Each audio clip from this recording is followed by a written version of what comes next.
بسم الله الرحمن الرحيم لقد جاءكم رسول من أنفسكم عزيز عليه ما عنتم حريص عليكم بالمؤمنين رؤوف رحيم فإن تولوا فقل حسبي الله لا إله إلا هو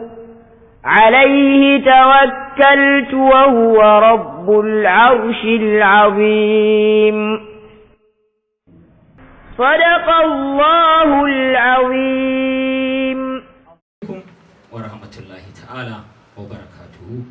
يوم لاربا 27 ga watan Ramadana hijira 1441 daidai da 20 ga watan Mai miladiya 2020 za mu ci gaba da sauraron tafsirin alkur'ani mai girma cikin periodic tafsir juz'i na 2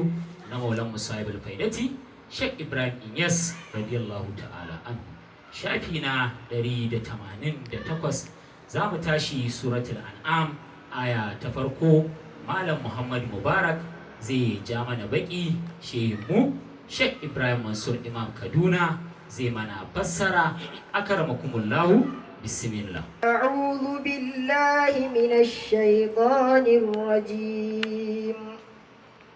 suratul an'am makkiyatun wa hiya 165 ayah بسم الله الرحمن الرحيم الحمد لله الذي خلق السماوات والأرض وجعل الظلمات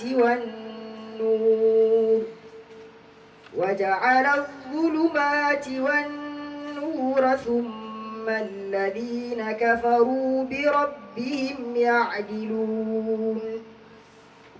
أعوذ بالله من الشيطان الرجيم بسم الله الرحمن الرحيم الحمد لله رب العالمين الرحمن الرحيم مالك يوم الدين إياك نعبد وإياك نستعين اهدنا الصراط المستقيم صراط الذين أنعمت عليهم غير المغضوب عليهم ولا الضالين آمين اللهم صل على سيدنا محمد الفاتح لما أغلق والخاتم لما سبق ناصر الحق بالحق والهادي إلى صراطك المستقيم وعلى آله حق قدره ومقداره العظيم ورضي الله تبارك وتعالى عن أصحاب رسول الله صلى الله عليه وسلم ولا حول ولا قوة إلا بالله العلي العظيم يا همة الشيخ إدري لنا بهذا المهدر والتعرف بنظرة تأتي لنا بالزفر ‘Yan uwa musulmi, assalamu alaikum wa rahmatullahi ta'ala barkatu. wa alaikum assalam wa rahmatullahi ta'ala Bismillahir Rahmanir Rahim. Alhamdulillahi allazi khalaqa as-samawati wal arda wa ja'ala az-zulumati wan nur. Summa allazina kafaru bi rabbihim ya'dilun. Wannan sura wadda za mu karanta ta yanzu ko kuma wannan aya da muka karanta yanzu mun karanta ta ne a cikin suratul an'am. Suratul an'am makkiya ce, wato a makka aka saukar da ita banda ayoyi 6. Akwai waɗansu ayoyi guda 6 ko kuma guda 3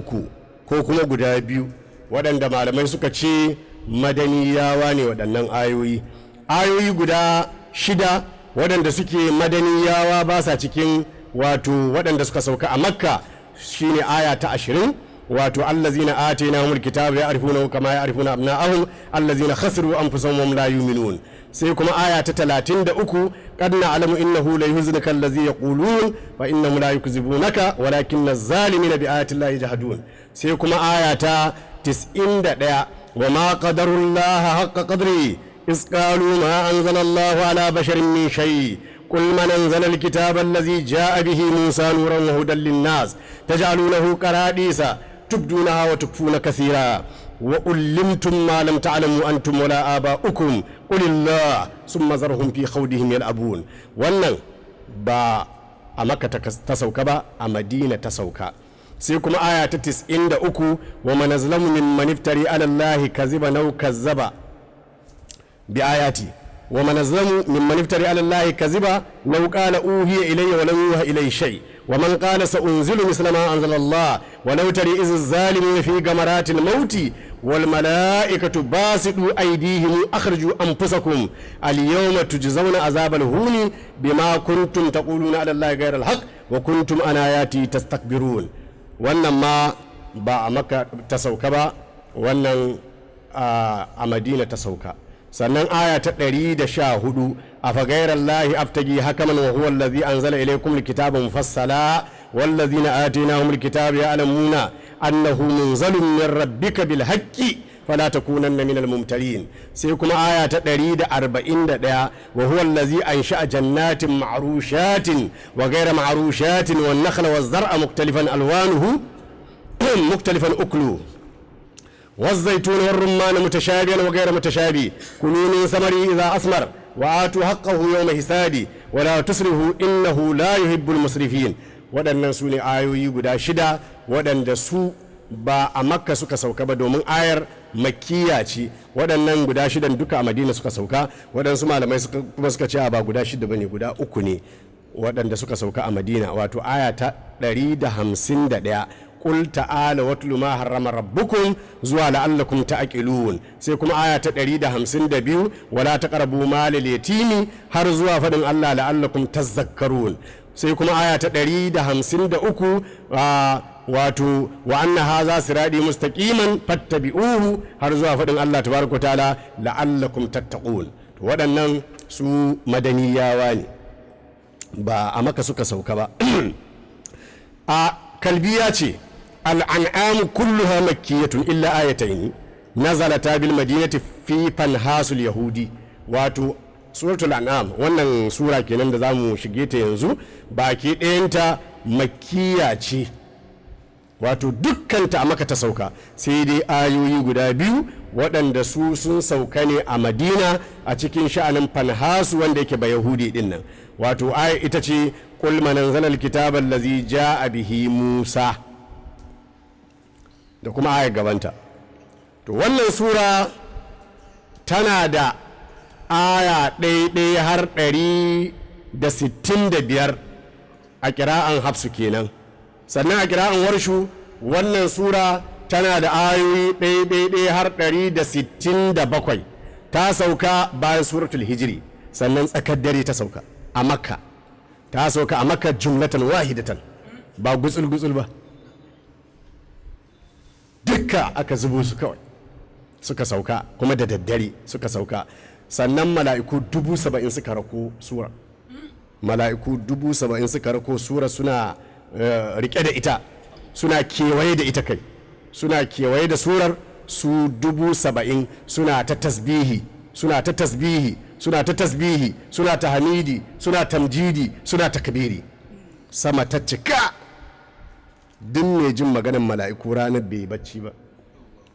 saboda sautin tasbihin mala'iku da suke. to shi kansa annabi sallallahu alaihi wasallama jin wannan tasbihi tun kamun surar ta karaso ya fara subhana rabbiyal azim, subhana rabbiyal azim, subhana rabbiyal azim. suna karaso annabi ya fadi ya sujada ga Allah tabaraka wa ta'ala. sannan sallallahu alaihi wasallam ya ce ina marubutan wahayi a je a kira su.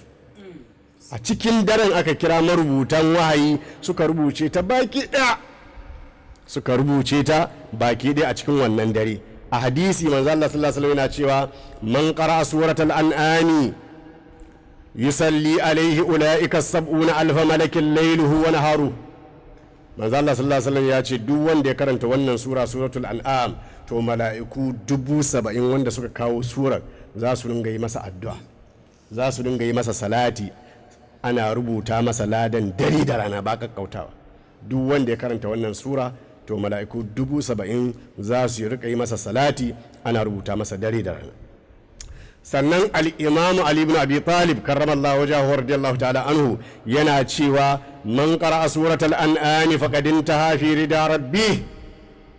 duk mutumin da ya karanta suratul an'ami to ya kai magariyar tikewa a cikin yadda ubangiji, duk musamman wanda ya san tafa. Ka san da yawa malamai ko zaka ji hadisai ko Allah zaka ji ce wanda ya karanta kaza, sai kai mutum ya zo ya zauna ya kama karatu kawai ya kama. Akwai wasu maganganu, shi yasa ake mu'amala da sufaye bayan Allah waɗanda su ne za su nuna ma kaifiyar abin da ake nufi. Yanzu kaga kaman haddan alkur'ani da yawa mutane suna ce in ka haddace alkur'ani, su kuma su ba suka ce in ka haddace aiki da alkur'ani. Kai ba hafizi bane amma ba ka yin abu ko baka haddace sai ka tambaya wani Allah ya ce akan kaza, da an gama shi zaka yi, in kuma ya ce kar ai ba za ka yi ba, to hafizi ne kai a baɗi ne. To shine sayyidina Ali karramallahu wajhahu wa radiyallahu ta'ala ya ce duk mutumin da ya karanta suratul an'ami wato haƙiƙa ya kai magaryar tikewa a cikin samun yardar ubangiji. Ita wannan suratul an'am wato sura ce daga cikin ɗayan surori 5 waɗanda suka fara da fatihatul kitabi, suka fara da alhamdulillah. Surori 5 a cikin alkur'ani suka fara da alhamdulillahi rabbil alamin,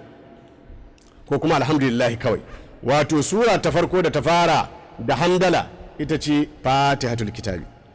wadda ake kiranta wato ummul kitabi, ita ce fatihatul kitabi, kuma ita ce ummul qur'ani dungurungun baki daya yana cikin fatiha ne. Dukkan littattafan annabawa, at-taura, injila, zabura da saha'ib baki ɗayansu Allah tabaraka wa ta'ala ya zuba su a cikin alqur'ani, ma farradna fil kitabi min shay'in. To ita shi kuma alkur'ani dungurungun ɗinsa baki ɗaya Allah ya dunkule shi ya zuba shi a cikin fatihatul kitabi. Ita kuma fatihar baki ɗayanta Allah ya dunkule ta baki ɗaya ya zuba ta a cikin basmala, basmalar baki ɗaya Allah tabaraka wa ta'ala ya dunkule ta a cikin ba'un, bi kana ma kana wa bi yakunu ma yakunu. Allah tabaraka wa ta'ala ya dunkule baki ɗaya fatihar a cikin wato bismillah. Wannan basmalar Allah ya dunkule ta a cikin ba'un Allah ya dunkule ta duka ya mai da ita a cikin digon digo din nan. Shi yasa su ba suke cewa al-ilmu nuqdatun kasarahul jahilun, ilimi dukkan shi digo ne, jahilai suka farfasa suka ce wa ilimi, amma asalin ilimi digo ne, amma jahilai suka farfasa shi suka yawaita suka ce wai sun faffasa ilimi. saboda haka a cikin wannan ma'ana ne zaka ji sayyidina Ali karramallahu wajhahu radiyallahu ta'ala yana cewa law shi'tu la awqartu 70 ba'iran min tafsir fatihatul kitab. A wata riwaya law shi'tu la awqartu 80 ba'iran min tafsirin nuqtatil lati tahtal ba. wala raqumi 70 laftun kayan littafin fassara fatihatul kitab. Da na ga dama da na yi wa raƙuma 70 laftun kayan littattafan tafsirin fatiha. Ya ce kai ku bar wannan, da na ga dama da sai in yi wa raƙumi 80 laftun kayan littafin tafsirin ɗigon ba. Kaga fatiha raƙumi 70 amma ɗigon kawai raƙuma 80. Kaga ɗigon ba'un ma ya fi faɗi akan tafsirin fatiha duka. To sai na Ali karramallahu wajhahu radiyallahu ta'ala yake cewa law shi'tu la awqartu 80 ba'iran min tafsirin nuqtatil lati tahtal ba. A cikin fatiha akwai sunan Allah guda 5: Allahu, Ar-Rabbu, Ar-Rahmanu, Ar-Rahimu, Al-Maliku. Waɗannan su ake kira ummahatul asma'i, su ne iyayen dukkan sunayen Allah baki da. In ka faɗe su ka faɗi sunan Allah duka. To Allah tabaraka wa ta'ala da su yake mu'amala da mu waɗannan sunayen guda 5. Duk motsin halitta sunayen nan ne ke juya su, ko dai Allahu ko kuma Rabbu ko Rahmanu ko Rahimu ko Maliku. To waɗannan sunayen guda 5 sai ya aje Allahu a cikin Fatiha. Ita ce sura ta farko wadda alhamdu lillahi ya zo a cikinta. To wannan sunaye guda 5 Allahu, Ar-Rabbu, Ar-Rahmanu, Ar-Rahimu, Al-Maliku, wato daga cikinsu ne muka samu tauhidi, sallah, azumi, zakka, hajji. Tauhidi daga Allahu yake, sallah daga Rabbu take, azumi daga Rahmanu ne, zakka daga rahimu ne, hajji daga maliku ne. shi yasa zaka ga taron hajji yayi kama da alkiyama. limanil mulkul yawm lillahi alwahid alqahhar. in ka kalli taron hajji to abinda hajji zai dinga baka kenan, Allah yana magana da bayi limanil mulkul yawm, kowa tsirara daga shi sai harami. limanil mulkul yawm lillahi alwahid alqahhar. to saboda haka ita wato wannan sura fatiha ita ce ta taro waɗannan sunaye guda biyar: Allahu, ar-rabbu, ar-rahmanu, ar-rahimu, al-maliku. suratul an'am ita ce sura ta biyu da ta buɗe ta fara da hamdala. suratul an'am farkonta alhamdulillahi allazi khalaqa as-samawati wal arda wa ja'ala az-zulumati wan nur thumma allazina kafaru bi rabbihim ya'dilun. to wannan suratul an'am ita ce surar da za mu shige ta yanzu. ita kuma sai Allah tabaraka ta'ala sai ya dauki sunansa ar-rabbu. idan ka shiga cikin wannan sura abinda zaka ringa gani kenan, sunan da Allah tabaraka ta'ala yake mu'amala da halitta da shi a cikin wannan sunan shine rabbu. falamma ra'aw kawkaban qala hadha rabbi, falamma ra'a al-qamara qala hadha rabbi, falamma ra'a ash-shamsa qala hadha rabbi hadha akbar. to idan ka shiga sura abinda za ka yi ta gani kenan a ciki rabbu rabbu rabbu rabbu. sai suratul kafi ita ce ta uku da ta fara da hamdala. suratul kafi ta fara da alhamdulillahi allazi anzala ala abdi alkitaba wa lam yaj'al lahu iwaja. to a cikin ta sai Allah ya aje sunansa ar-rahmanu. in ka shiga cikin suratul kafi rahmanu za ka yi ta gani yana tasiri kullum, rahmanu ne a wurin. to idan ka zo sura ta hudu wadda ita kuma ta fara da hamdala, wato ita ce suratu saba'i. suratu saba'i farkonta ya fara da alhamdulillahi allazi lahu ma fis samawati wa ma fil ard wa lahu alhamdu fil akhirah wa huwa al-hakimul khabir. to ita kuma in ka shige ta ar-rahimu zaka ta gani a wurin, rahimu rahimu rahimu rahimu shi zaka ta gani a wurin. to sura ta biyar wadda ta fara da hamdulillah ita ce suratu fadiri. suratu fadiri ta fara da alhamdulillahi fadiris samawati wal ard. to a cikin wannan suratu fadiri almaliku ne. almaliku shi ke tasiri a wurin, shi yake tafiyar da al'amura, shi yake juya al'amura gabaki daya. suratu fadiri almaliku shi ne yake tasiri a cikinta. to wannan sura wadda za mu karanta, wannan suratul an'am, me take koyar da mu ne? tana koyar da mu wato tauhidi, martabobin tauhidin mutane guda biyar: tauhidin ulama'u, tauhidin hukama'u, tauhidin kubara'u, tauhidin salikai, tauhidin majzubai. wannan sura za ka ji tsantsar jazaba idan ka shiga cikin wannan sura suratul an'am wacce za mu karanta ta yanzu. to a nan ne za ka ji yadda Allah tabaraka ta'ala yake gaya wa manzan Allah sallallahu alaihi wasallama labarin annabi Ibrahim alaihi salatu wassalam, irin halayen annabi Ibrahim, halinsa na jazaba da halinsa na suluki da halinsa na fana'i da halinsa na baka'i. duk zaka ji Allah tabaraka ta'ala yana karantowa a inda yake cewa wa kazalika nuri ibrahima malakutas samawati wal ardi wal yakuna minal muqinina falamma janna alaihi al-lailu ra'a kawkaban qala hadha rabbi falamma afala qala la uhibbul afilin falamma ra'a al-qamara bazigan qala hadha rabbi falamma afala qala la illam yahdini rabbi la akunanna min al-qaumi ad-dallin falamma ra'a ash-shamsa bazigatan qala hadha rabbi hadha akbar falamma afalat قال يا قوم إني بريء مما تشركون إني وجهت وجهي للذي فطر السماوات والأرض حنيفا وما أنا من المشركين. كاغني yayi jazaba yayi suluki,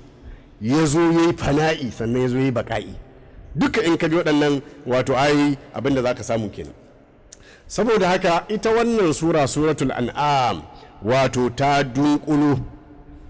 wato at-ta'arifu bizatil muqaddasati. wannan suratul an'am idan aka tambaye ka menene manufar ita wannan sura, me ta dunkule, me ta taro, me take so ta gaya mana, sai ka ce tana so ta sanar da mu at-ta'arifu bizatil muqaddasati. at-ta'arifu bizatil muqaddasati tana so ta sanar da mu zatin Allah a batsarkakewa, dilalatan wa iyanan, da tauhidin su ahlul shari'ati da kuma tauhidin su ahlul haqiqati. ita wannan sura ta dunkule su baki daya, tana sanar da mu da kuma yin istidlali a bisa wahdaniyar zatin Allah tabaraka wa ta'ala da abin da ya wajaba ga Allah tabaraka wa ta'ala na sifofin kamala. Sannan wannan sura tana yin raddi ga ma'abuta wato a shirka, masu hada Allah da wani. Wannan sura tana yi musu raddi, sannan tana zargin halayensu, tana zargin irin maganganunsu, masu cewa inna Allah salisu salasa, da masu cewa Uzair ibn Allah, da masu cewa Masih ibn Allah, da masu cewa gashi nan dai duk wani maganganu dai da ake kamanta Allah da wani, ko kuma ake wato allantar da wani, ko kuma makamancin irin waɗannan abubuwa. To wannan sura tana zargin halayen masu yin wannan da masu faɗin irin waɗannan maganganu. Sannan wannan sura, suratul an'am, tana yaban ma'abota tauhidi daga arifai da kuma muminai. Wannan sura tana yaban arifai, tana yaban muminai, sannan kuma tana sanar da mu menene suluki, menene jazaba, menene suluki, menene fana'i, menene baka'i, menene sukuru, menene sahau, menene sahaku, menene mahaku. Duk wannan sura ita kadai tana sanar da mu waɗannan al'amura. Sannan Sayyidi Ahmad Zarruq, wanda ya sharhin risala ta Ibn Abi Zaid al-Qirawani, wato yana faɗa yana cewa ita wannan risala ta shi Ibn Abi Zaid wato al-Qirawani ta tattaro baki ɗayanta aƙidin da ya zuba na tauhidi, ya tattaro suratul an'am ne duka. aƙidin mai risala shi Abi Zaid al-Qayrawani din nan, wato aƙidinsa na tauhidi gabaɗaya ya dunkule suratul an'am. To anan zaka gane cewa lalle wannan sura ta yi girma kwarai da gaske. Sannan an rawaito cewa ita wannan wato wannan aya da muka karanta yanzu din nan, aya ta farko, alhamdulillahi allazi khalaqa as-samawati wal arda wa ja'ala az-zulumati wan nur thumma allazina kafaru bi rabbihim ya'diluna, wato ita wannan aya ta sauka ne akan majusawa, maguzawa. Allah tabaraka ta'ala ya saukar da ita ne dan ya ƙaryata maganganunsu. Me suke cewa? Allahu khaliqun nur wa shaytanu khaliquz zulumat. Allahu khaliqun nur wa shaytanu khaliquz zulumat. Abin da suke cewa kenan, wai Allah ne ya halicci haske amma shaydan ne ya halicci duhu. Kaga mahalitta guda biyu ne kenan. Allah yana halittan aikin kirki, shaydan yana halittan ayyukan tsiya. Duk inda kaga aikin kirki to Allah shine ya halicci wannan aiki na kirki, duk inda kaga aikin tsiya, aikin banza, to wai shedan shine ya halicci wannan aikin banza. To shine Allah tabaraka ta'ala yake karyata su, yace bismillahir rahmanir rahim. Maulana Mushi Ibrahim Allah ya kara masa yadda yace suratul an'am, wato wannan sura mai suna al-an'am makkiyatun, makkiya ce a Makka ta sauka, illa wa ma qadarullah, sai dai ayat da take cewa ma qadarullah al-ayatus salas, wato ayoyi guda uku, wa illa qul ta'ala watlu, sai wannan ayar mai wadda Allah ya ce qul ta'ala watlu ma harrama rabbukum alaikum, al-ayatus salas, wato ayoyi guda uku, wa hiya 150 aw 66. wannan aya wannan sura tana da ayoyi 165 ko kuma 166 ko kuma 167. bismillahir rahmanir rahim ta fara da sunan Allah mai rahama mai jin kai, wato bismillahi minal abdi bi manzilati kun minal haqqi. bismillah a wurin bawa kamar kunni a wurin Allah. Allah ta'ala idan zai yi abu cewa ke kun, duk da dai su ba sun ce karka dauka fa wai carbi ke rike ya zauna yana kun kun kun kun kun abe ta faruwa. Wato duk abin da Allah ya nufa zai yi kawai sai ya faru,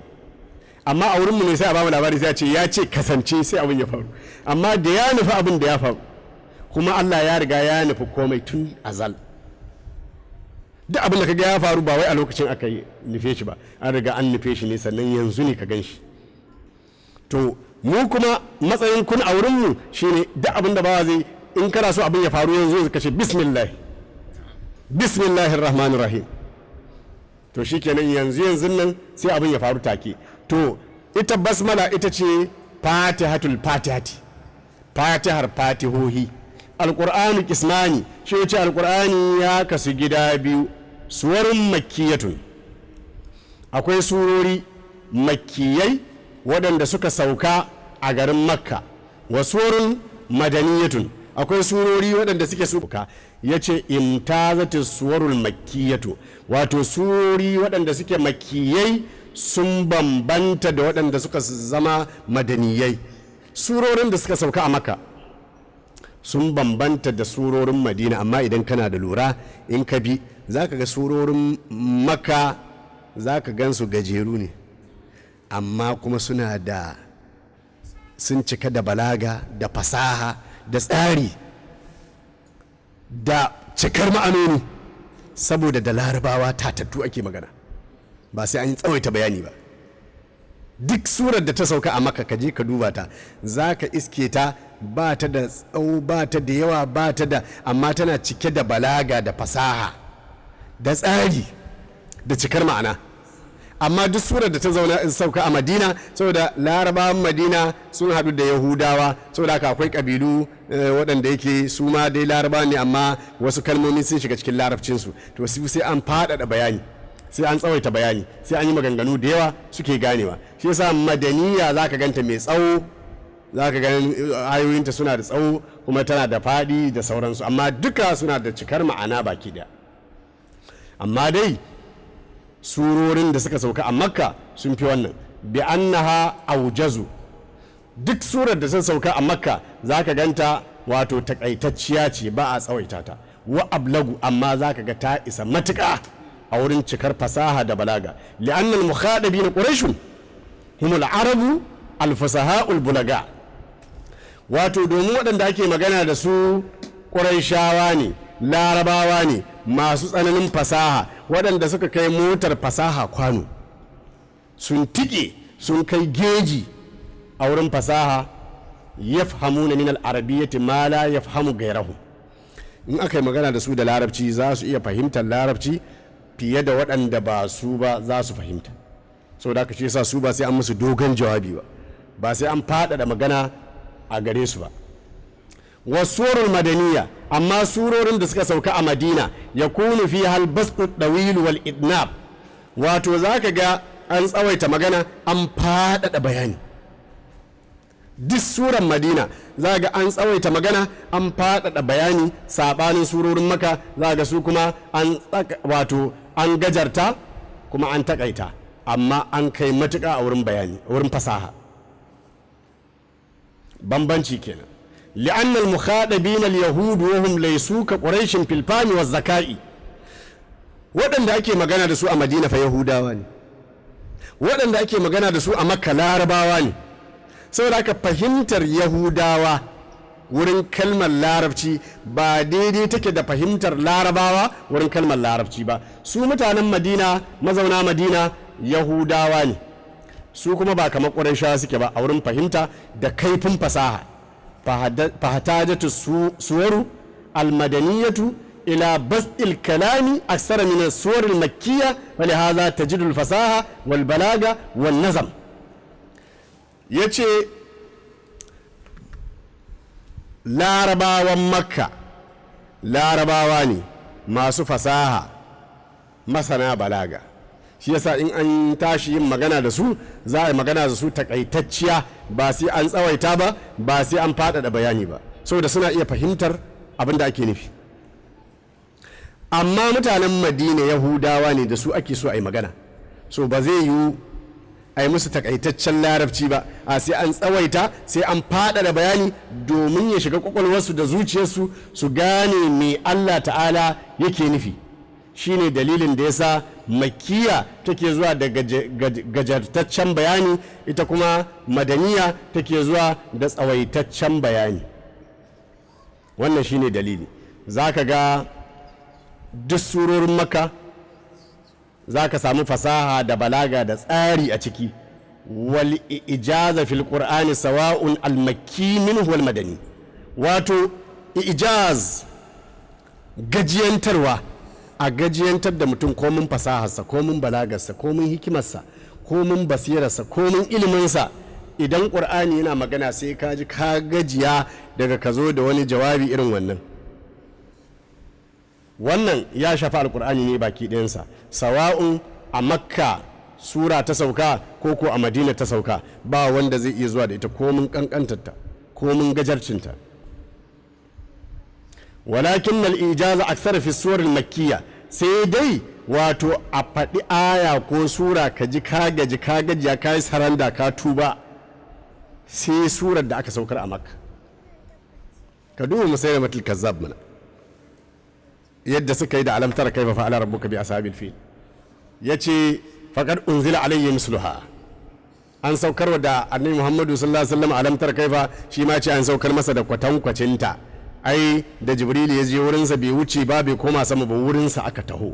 aka ce to me aka gaya maka, yace alfilu malfil wa ma adraka malfil lahu zanabun wasil wa khurtumun tawil wa inna zalika min khilqati rabbina laqalil. kaji wawa wai shi kuma shi na shi kenan. saboda haka kaga wannan ijazi ne. alamtar kaifa ta gajiyar da shi, ya gajiya dama ya tuba ya je ya wauta, wanda har jama'a sama sai da suka kece da dariya. wannan arudu ne ai. ana magana alamtar kaifa fa'ala rabbuka bi ashabil fil alam yaj'al kaydahum fi tadlil wa arsala alaihim tayran ababil tarmihim bi hijaratin min sijil faj'alhum ka'asfin ma'kul. kai kana alfil malfil wa ma adraka malfil lahu zanabun wasil wa khurdumun tawil. giwa kai da muke magana da kai wa ya sanar da kai me ake kira giwa? kana so ka san giwa wato wata katuwar halitta ce mai gajeren bindi mai dogon hanci, amma baka sani a cikin halittar ubangiji wannan yar kankanuwa ce. wannan mai ma'anan shi kaga sakarci ne kawai. saboda haka wato alkur'ani duk wata sura da ka sani makkiya ce ko madaniya tana gajiyantar da duk mutumin da ya ce yana so ya kwaikwaye ta. sai dai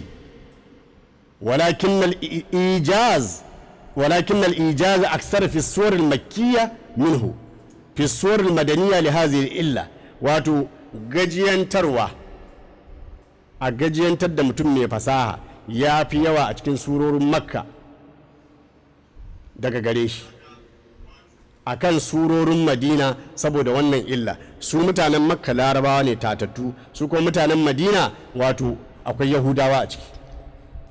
wal qur'anu mu'jizun, qur'ani mai gajiyantarwa ne. fasahatu wa balagatu, da fasahar qur'ani da balagar alqur'ani, wa husnul nazamihi, da kuma kyakkyawan tsarinsa mai gajiyantarwa ne. wal ikhbar bil gaibi, da yadda yake ba da labarin gaibi, ya faɗi abu kafin ya faru kuma ya faru cip daidai da daidai.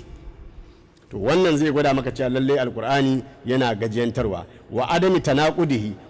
tanaqudihi, da kuma barin tufka da warwara. alqur'ani bai yin tufka da warwara, bai faɗi abu ya warware, bai yin haka. alqur'ani bai yin tufka da warwara. wa kaunihi jadidan ma'mururul ayyami da'iman, sannan alqur'ani saboda kasancewarsa shi sabo ne a bisa wato shudewar yau da gobe, a koda yaushe sabo ne alqur'ani. ka duba shekarun da aka saukar da shi, amma har yau in kana karanta shi ba za ka ji ƙauyanci ba, ba za ka ji wani abu tsoho ba. kullum za ka dinga jin maganganu sababbi, a cikin alkur'ani. ala mururul ayyami la yujadu shay'un adallu ala sirqin nabi sallallahu alaihi wasallam min alqur'ani. ba za ka taba samun wani abu ba mafi karfin dalili mai nuna wa halitta tsananin gaskiyar manzo Allah sallallahu alaihi wasallama wanda ya kai alqur'ani. babu wani abu, babu wata hujja wanda za ka tsaida wa bayi ka dinga nuna musu wanda za su ƙara yadda cewa annabi huwa sadiqul masduq kaman alqur'ani. dama ya faɗa la yantiqu anil hawa, annabi baya magana da san zuciya. ba za ka gasgata wannan ba sai idan kana karanta alqur'ani za ka gane cewa lalle annabi mai gaskiya ne. annabi sallallahu alaihi wasallama, annabin rahma sallallahu alaihi wasallama ummiyun, ba'uwa ne, bai iya karatu ba bai iya rubutu ba, amma shi ne ya koya masu karatu, ya koya wa marubuta rubutu. abin mamaki, wai me yasa za a ce annabi bai iya karatu ba bai iya rubutu ba? saboda shi karatu yake karantawa, shi rubutu yake rubutawa. kaji dalili kawai. rubutu shi yake nema ya rubuta, karatu ma shi yake nema ya karanta. dan me zai iya wani rubutu ko karatu? Allah kurum, Allah kuma ba karatu bane ba rubutu bane. saboda ka shi annabi Allah ya iya, shi kuma karatu da rubutu annabi ya iya. So wanda yake so ya nemi zama malami ya iya annabi kawai, ya iya karatu ya iya rubutu. Amma manzo Allah sallallahu alaihi wasallam ummiyun, shi Ibrahim yake cewa ummiyun haba malam taji fi dafatiri, ummiyun amma haba malam taji fi dafatiri. Tabbas annabi ba uwa ne, amma an ba shi abin da bai zo a cikin manya-manyan littattafai ba sallallahu alaihi wa alihi wa sallam. Na shafi kaunin annabi ya rayu a cikin waɗansu jama'a ummiyina waɗanda suke ummiyai, ba su iya karatu ba, ba su iya rubutu ba, fi kabarin a cikin garin fako, ba ruwa ba itatuwa sai sahara da duwatsu.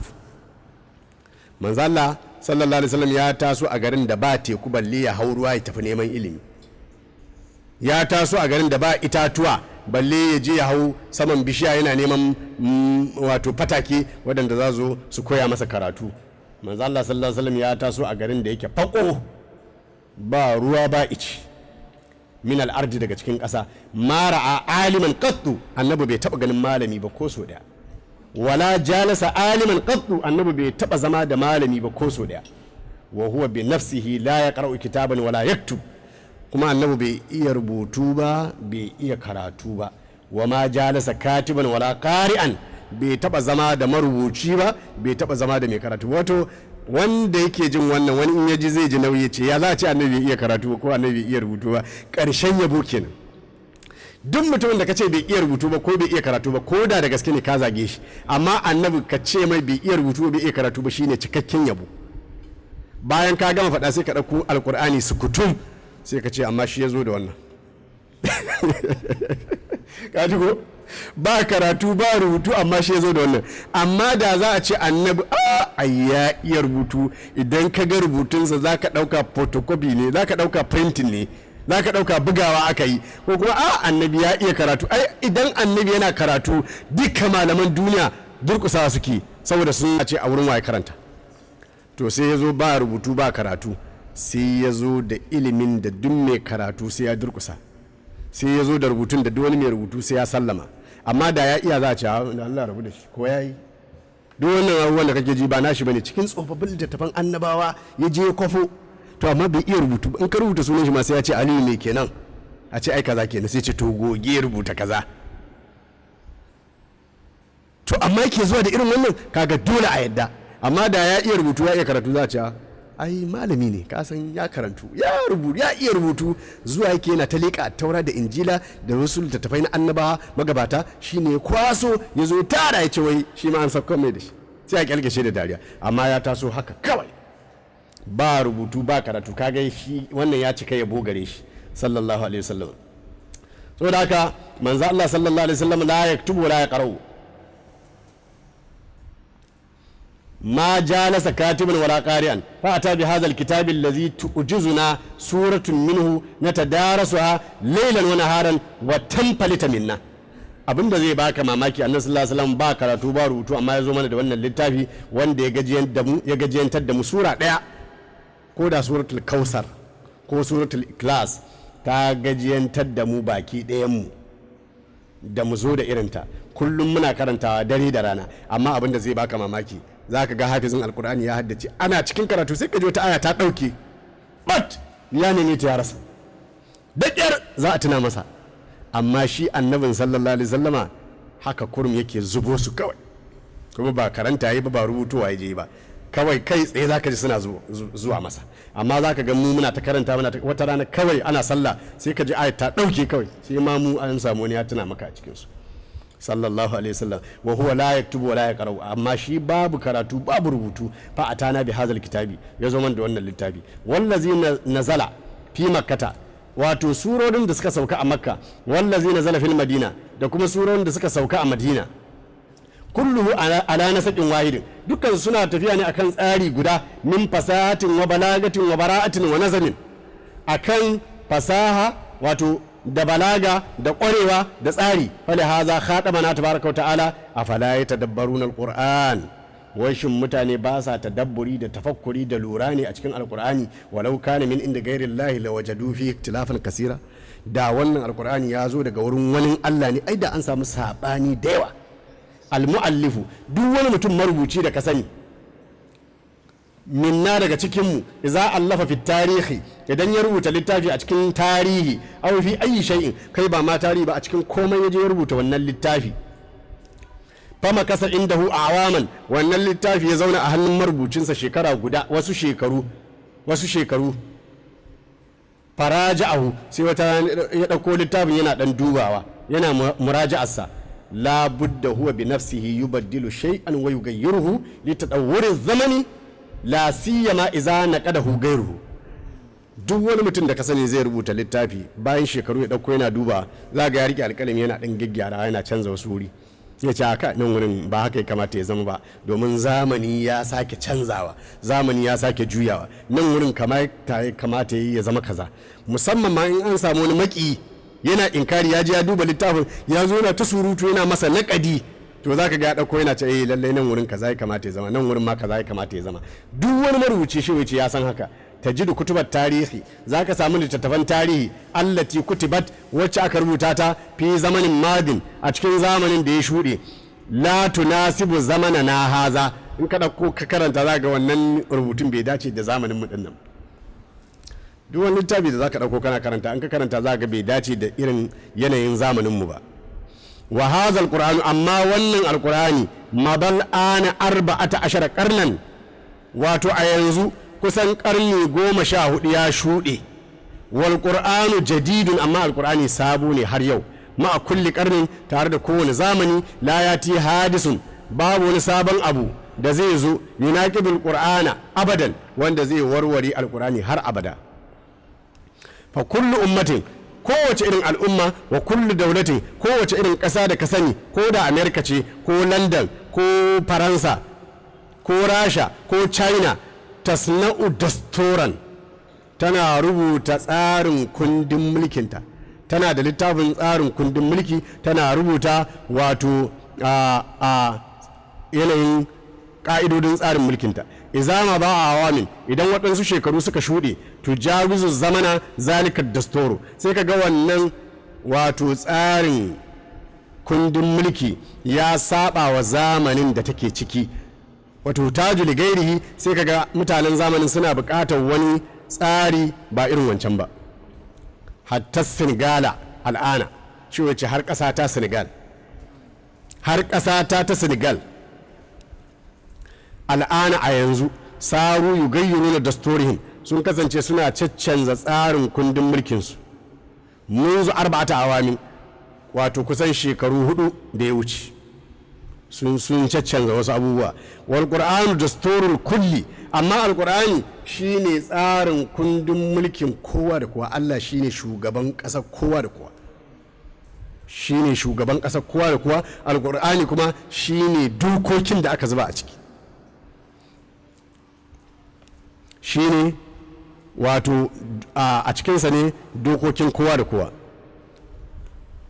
fi kulli zamanin a kowane zamani wa fi kulli makanin a kowane wuri la yati hadisun babu wani sabon abu da zai zo yunaqidul qur'ani abadan da zai warware alqur'ani har abada aw yukazzibul qur'ani ko kuma ya karyata alqur'ani wallazi jaa bihi ummiyun abinda ba uwa wanda bai iya rubutu bai iya karatu ba ya zo da shi wulida fi ardil jibali an haife shi ne a kasashen duwatsu mara a baharan qattu bai taba ganin teku ba ko so daya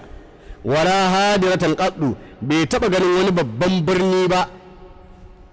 irin ingila ko amerika ko rasha ko faransa ko china bai taba ganin irinsu ba ko so daya haza la ya'ti illa min indillahi tabaraka ta'ala to dole ka yadda wannan irin kundin tsarin mulki ba zai iya zuwa ba daga wurin wani sai daga wurin Allah tabaraka ta'ala sai daga wurin Allah tabaraka ta'ala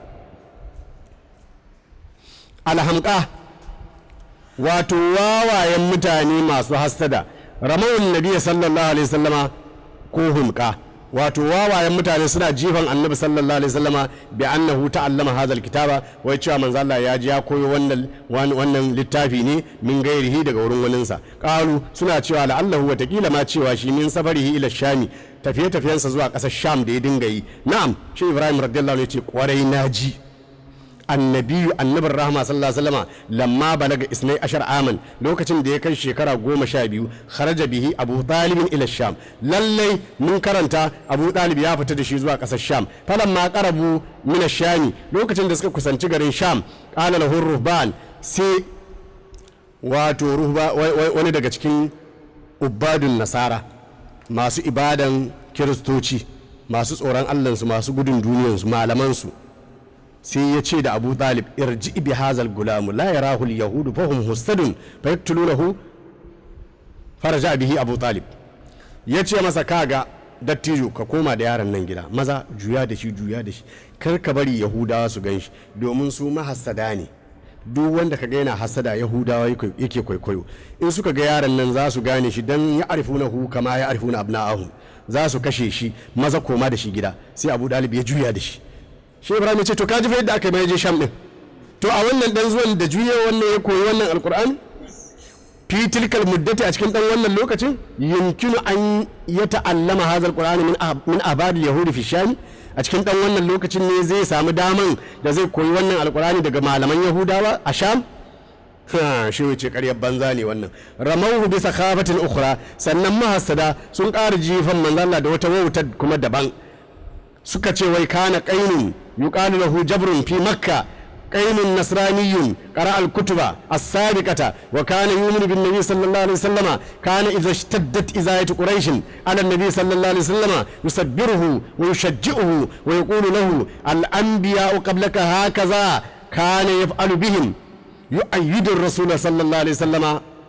كان إذا اشتدت به الإزاية ذهب صلى الله عليه وسلم وجلس عنده لما يؤنسه من كلامه فقالوا عرفنا الآن من أين تعلم محمد هذا القرآن من هذا القين واتو أكوي ولي مكيري مدينة أكوي ولي مكيري مدينة ko a makka akwai wani makeri a makka ana kiran shi jabru sunansa kenan a makka yake wannan makeri kirista ne ba nasari ne ya iya karatun littattafai ya yi imani da annabi sallallahu alaihi wasallama idan ƙuraisha suka cuci annabi cuta ta yawa shi yake zuwa idan gaba annabi hakuri kai hakuri yana karfafa annabi sallallahu alaihi wasallam yana ce masa al-anbiya'u qablaka hakaza al-anbiya'u qablaka hakaza kana yaf'alu bihim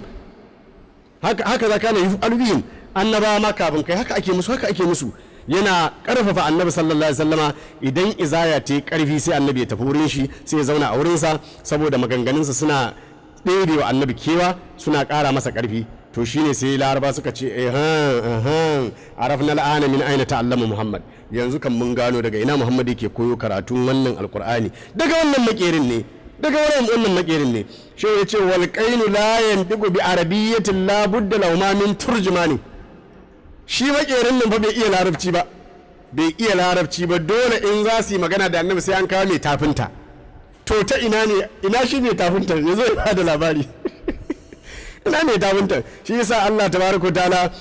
wato su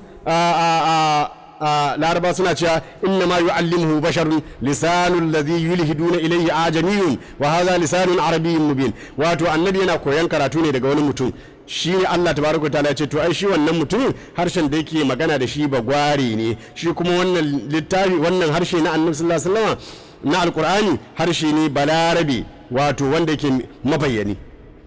ma tadabbarul qur'ana shi wace abin da yasa ba su yi tadabburi bane a cikin alqur'ani Allah ma yana ga musu afala ya tadabbaruna alqur'ana wai shin larabawa ba sa yin tadabburi ne ba sa tafakkuri a cikin alqur'ani ne hazihi suratu kaga ita wannan sura makkiyatun makkiya ce suratul an'am ita wannan suratul an'am wato makkiya ce nazalat marratan wahida ta sauka ne wato saukowa daya kamar bakara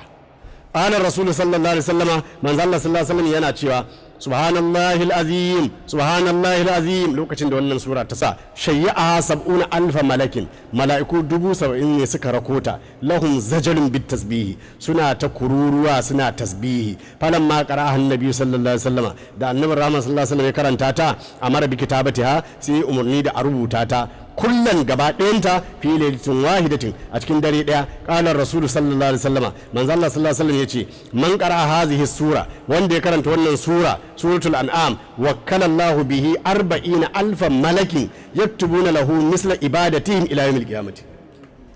duk mutumin da ya karanta wannan sura suratul an'am Allah zai umarci mala'iku 40,000 za su dinga wato Allah zai wakkala masa mala'iku 40,000 za su dinga rubuta masa adadin irin ladansu na ibada har zuwa ranar alkiyama. wa yanzilu malakun minas sama'i wani mala'ika zai sauko daga sama as-sabi'ati zai minas sama'i as-sabi'ati daga sama ta bakwai mala'ikan zai sauko ma'ahu mirzabatun ma'ahu haka yake ma'ahu mirzabatun wato a hannun mala'ikan akwai guduma mirzabatun guduma wannan mala'ika zai sako da guduma a hannunsa min hadidin wannan guduma ta karfe ce fa iza arada shaytanu idan shaydan yazo yana nufi an yi waswisa lahu yi ma wannan mai karatun suratul an'am waswasi darabahu bihi zalikal malak wannan mala'ika zai daki wannan shaydani zai daki shaydan da wannan mala'ika fa yakuna 70 hijaban bainahu wa bainash shaydani sai Allah ya sa shamaki wato a tsakanin shaydan da wannan tsakanin shaydanu da wannan mutum mai karatun suratul an'ami wa yawmal qiyamati sannan ranar lahira izabu isa idan aka tashe shi min kabari daga kabarinsa ya qulu rabbu sai Allah tabaraka ta'ala ya ce da shi ya insanu ya kai wannan mutum mai karatun suratul an'ami sir tafi fi zilli cikin inuwata yau la zilla illa zilli ranar da babu wata inuwa sai tawa wa dukhul jannati tafi ka shiga aljannata wa shirb min alkausari je ka sha daga tafkin alkausarata fa anta abdi haqqan kai bawana ne da gaske wa ana rabbuka ni kuma ubangijinka ne da gaske wa salasa ayatin min awwali hadhihi sura shi yace kaga ayoyin nan guda uku na daga farkon wannan sura wato suratul an'ami man qara'aha wanda ya karanta su guda uku kullu yawmin a kowace rana asamahu Allahu min ash-shaytani Allah zai kiyaye shi daga shaydan wa kataba lahu adada ma nazala min as-surati ma'a surati Allah zai rubuta masa adadin wato yawan abin da ya sauka na daga wannan sura min al-mala'ikati ne daga mala'iku 70,000 ibadatihim ila yawmil qiyamati mala'iku 70,000 suka sauko da wannan sura to idan bawa ya karanta waɗannan ayoyi guda uku Allah zai rubuta mai ladan adadin mala'iku 70,000 har zuwa ranar alkiyama walam yamna'ahu min dukhulil jannati illa al-maut babu abin da zai hana shi shiga aljanna sai dai mutuwa alhamdulillahi wato alhamdulillahi bada'a hazihi sura Allah ya fara wannan sura bi hazihi kalima da wannan kalma wa kullu suratin duk wata sura bada Allahu bi hazihi kalima idan ka ji Allah tabaraka ta'ala ya bude ta da wannan kalma la budda an yastakmila fiha na'imud dunya wal akhirah ba makawa sai ka ji Allah ya cika ni'imomin duniya da lahira a cikin ta hiya fi awwalil fatiha wannan kalma ta zo a farkon fatiha wa fi awwalil an'ami ta zo a farkon suratul an'ami wa fi awwalil kafi ta zo a farkon suratul kafi wa fi awwal sab'in ta zo a farkon suratul sab'i wa fi awwal fadir ta zo a farkon suratul fadir alhamdulillah alhamdu alwasfu bil jamil sabitun lillahi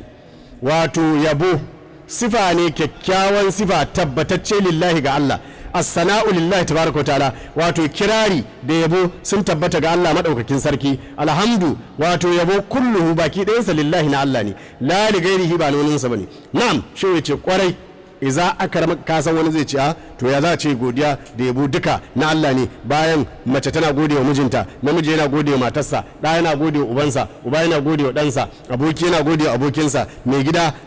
yaro yana gode wa mai gidansa da sauransu to ya za a ce godiya kulluhu lillahi la lighairihi shi yace na'am kwarai mahjubi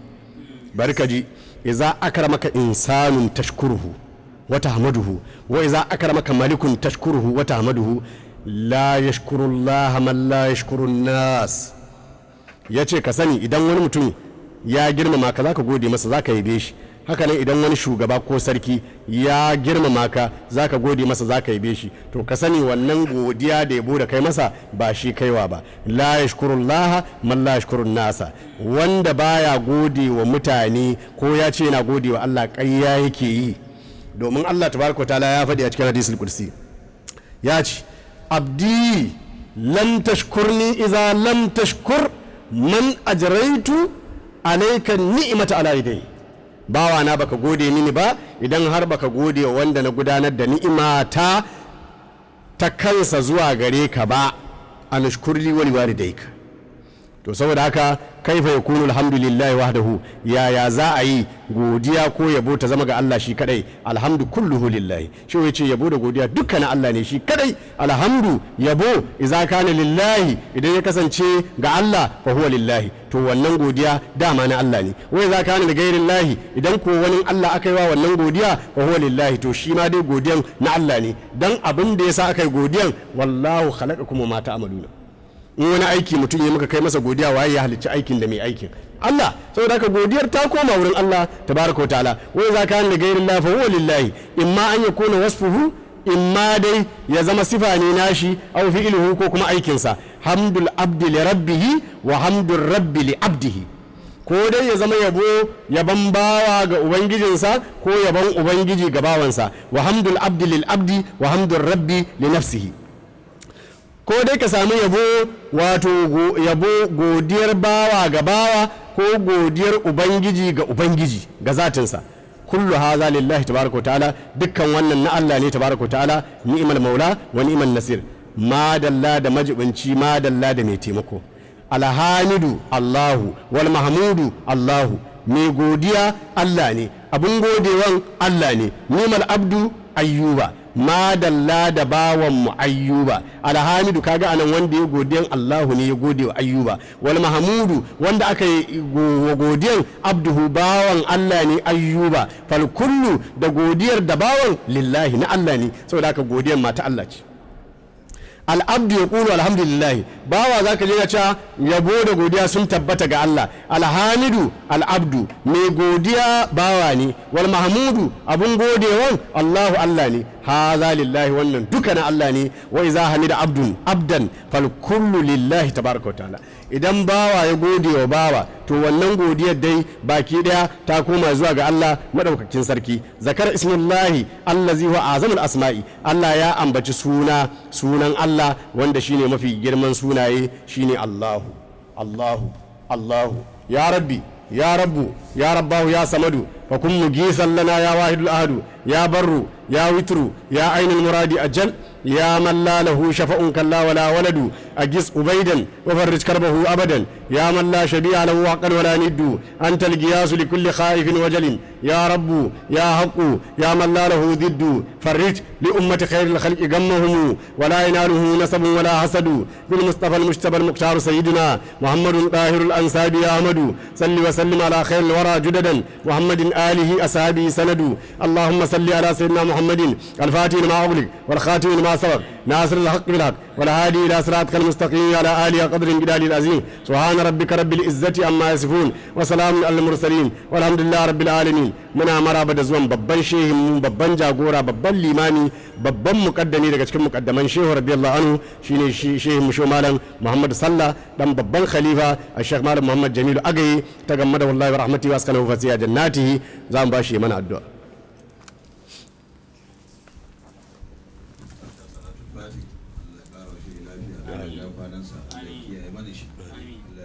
madadi Allah ya kara masa haske Allah ya cika masa burinsa duniya da lahira kuma sayyidina rasulullahi sallallahu alaihi wasallam albarkan fatiha salatul fatiha sallallahu alaihi wa sallam